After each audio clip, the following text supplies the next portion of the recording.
Hello everybody, this is Albert with Green Tea House. I hope you're doing well today. Today I'm going to do a succinct and concise history of tea and how tea got to the West. Now before I begin, I highly recommend that you check out our back catalog of episodes, in particular the fundamentals of tea, especially if you're a novitiate to tea, what is tea, what's black tea, what's green tea, what's white tea, and so forth. History of tea. Okay, I'm going to try to make this as concise as possible, which means it's probably still going to be around 10 minutes, but I'll do my best. Some people don't like history. That's fine. I don't think you know where you're going if you don't know where you've been. And I'm a big history geek. All my degrees were in history. I am a teacher originally. Casey and I are teachers. I'm still a teacher.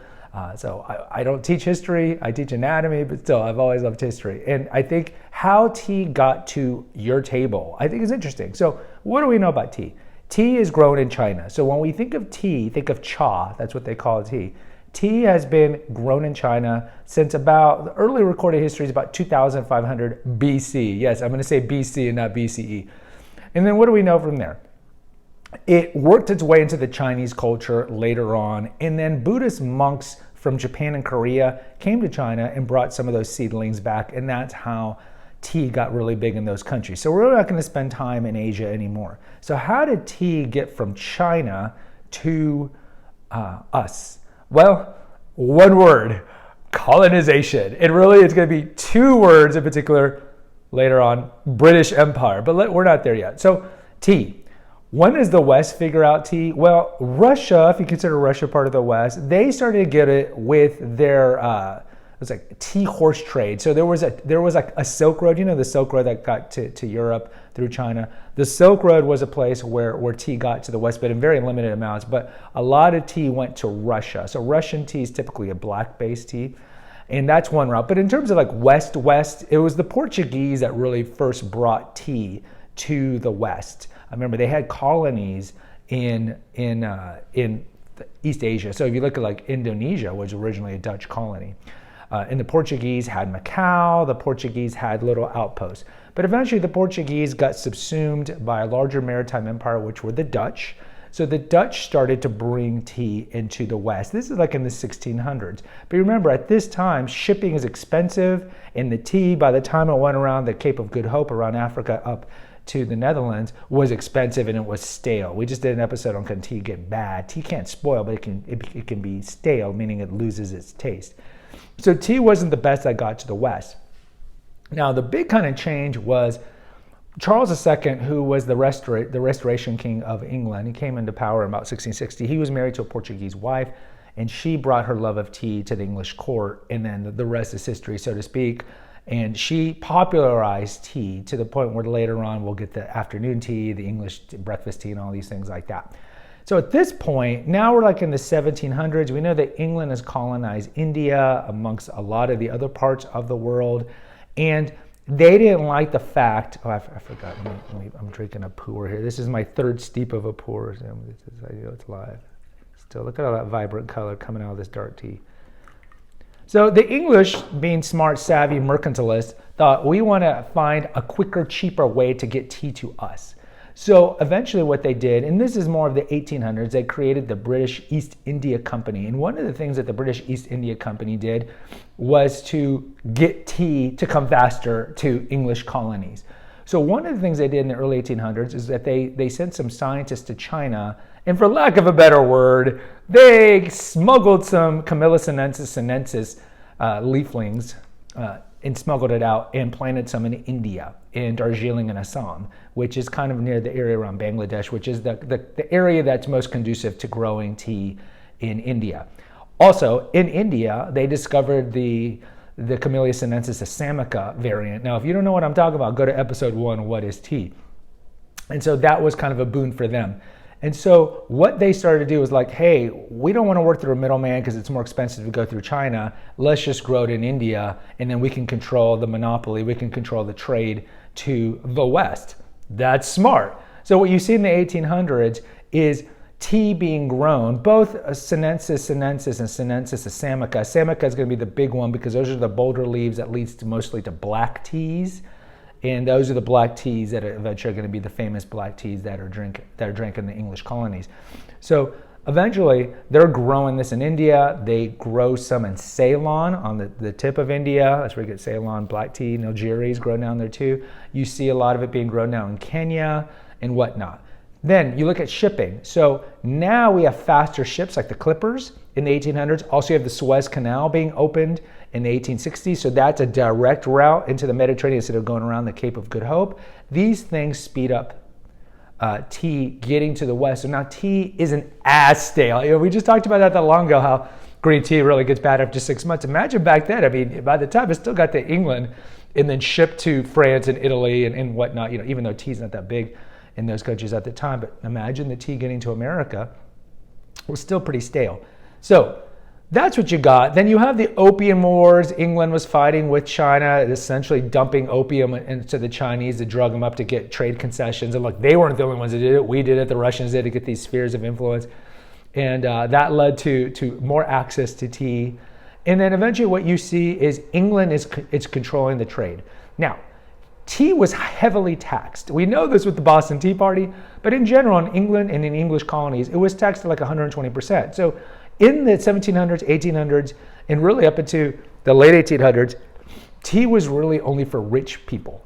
Then what happened was the prime minister lowered the taxation on tea down to 12%. And so what that did is made tea more affordable and accessible to the working class. Now, in the 1800s, we're talking about Industrial Revolution, we're talking about Charles Dickens, we're talking about the working class, and so they really enjoyed tea because tea replaced ale as the drink, the hearty drink that was drank during the day with like stale bread, stale cheese. And so tea is better than ale because you don't want a bunch of drunk people at work. And so tea really got kind of embraced by not just the high-end afternoon tea aristocratic crowd, but also with the working blokes.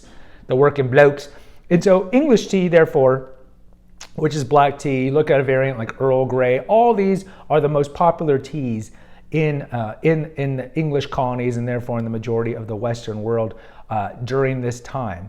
And so black tea is, of course, the tea that we find in iced tea, is being grown in India and Kenya. And then when we get to the 1900s, we get the development of the tea bag. This is Thomas Sullivan who invented the tea bag. We have a 2-part episode why you should avoid tea bags and the health reasons for this.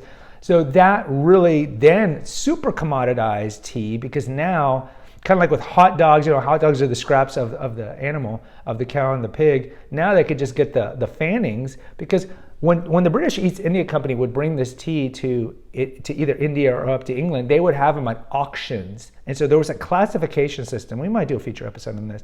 And so orange pico was like the standard. And then you had superfine pico, and then below that you had average. And then the lowest classification of tea were the fannings and the sawdust. So Sullivan's like, hey, you know, I could put this in some bags. And his goal was just to put them in bags. But then people were like, hey, I'm just going to put this bag, normally they were made of silk at the time, into hot water. And then he was like, oh, great, I can make money off of this. So that's a big innovation about 100 years ago. And then the super big innovation we get to about in the 1950s is the device that turns black tea into CTC. So we talked about in the black tea episode, there's 2 types of black tea. You have orthodox black tea, which is, you know, pieces of loose leaf. We just did that episode not that long ago on which teas can you see the full loose leaf. So they're more like cut up pieces of a loose leaf. Imagine like a pie. So orthodox is you're not getting the whole pie, whole loose leaf. You're getting like 6 slices. So you're still getting like chunks of loose leaf, but not the whole thing. And then you have crush, tear, curl. So there was a machine that was devised that you could put in the whole tea leaves after they've been oxidized, because black tea is fully oxidized, and then it would come out just sawdust. And of course, that sawdust is what they put in tea bags.